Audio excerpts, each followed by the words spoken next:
The Road to Oz, by L. Frank Baum. Chapter 23. The Grand Banquet.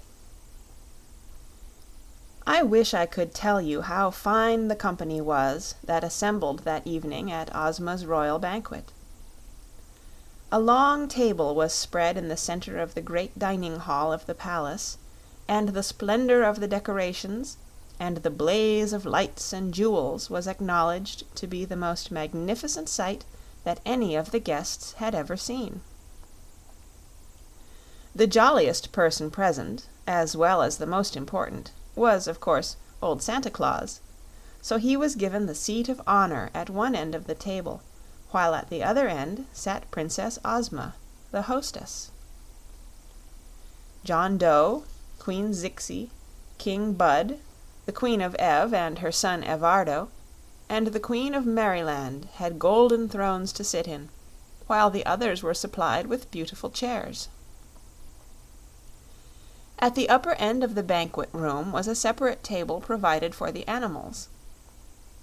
Toto sat at one end of this table, with a bib tied around his neck and a silver platter to eat from. At the other end was placed a small stand, with a low rail around the edge of it, for Billina and her chicks. The rail kept the 10 little Dorothys from falling off the stand, while the yellow hen could easily reach over and take her food from her tray upon the table. At other places sat the Hungry Tiger, the Cowardly Lion, the Sawhorse, the Rubber Bear, the Fox King, and the Donkey King. They made quite a company of animals. At the lower end of the great room was another table, at which sat the Ryls and Knooks who had come with Santa Claus, the wooden soldiers who had come with the Queen of Merryland, and the Highlanders and Lowlanders who had come with John Dough. Here were also seated the officers of the royal palace and of Ozma's army. The splendid costumes of those at the 3 tables made a gorgeous and glittering display that no one present was ever likely to forget. Perhaps there has never been in any part of the world at any time another assemblage of such wonderful people as that which gathered this evening to honor the birthday of the ruler of Oz. When all the members of the company were in their places, an orchestra of 500 pieces, in a balcony overlooking the banquet room, began to play sweet and delightful music. Then a door draped with royal green opened, and in came the fair and girlish Princess Ozma, who now greeted her guests in person for the first time. As she stood by her throne at the head of the banquet table, every eye was turned eagerly upon the lovely princess, who was as dignified as she was bewitching, and who smiled upon all her old and new friends in a way that touched their hearts and brought an answering smile to every face.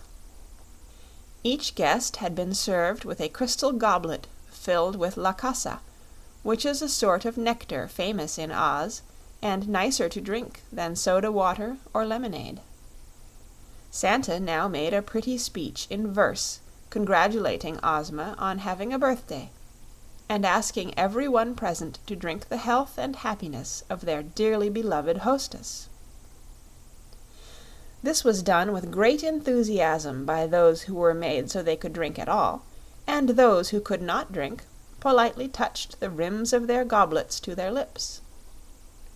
All seated themselves at the tables, and the servants of the princess began serving the feast. I am quite sure that only in Fairyland could such a delicious repast be prepared. The dishes were of precious metals, set with brilliant jewels, and the good things to eat which were placed upon them were countless in number and of exquisite flavor.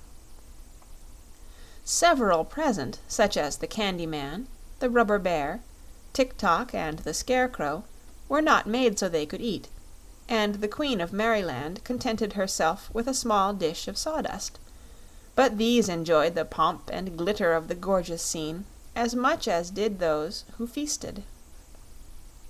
The Woggle-Bug read his Ode to Ozma, which was written in very good rhythm and was well received by the company.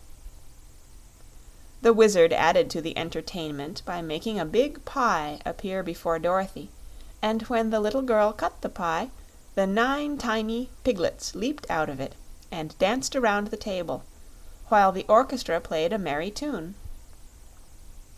This amused the company very much, but they were even more pleased when Polychrome, whose hunger had been easily satisfied, rose from the table and performed her graceful and bewildering rainbow dance for them. When it was ended, the people clapped their hands, and the animals clapped their paws, while Billina cackled and the Donkey King brayed approval.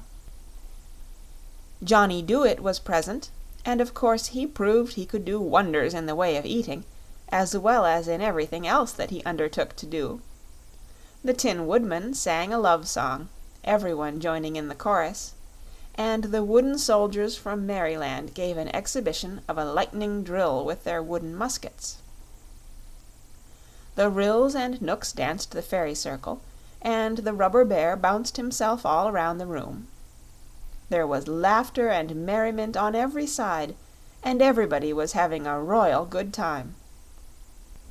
Button-Bright was so excited and interested that he paid little attention to his fine dinner, and a great deal of attention to his queer companions; and perhaps he was wise to do this, because he could eat at any other time. The feasting and merrymaking continued until late in the evening, when they separated to meet again the next morning and take part in the birthday celebration, to which this royal banquet was merely the introduction. End of chapter 23.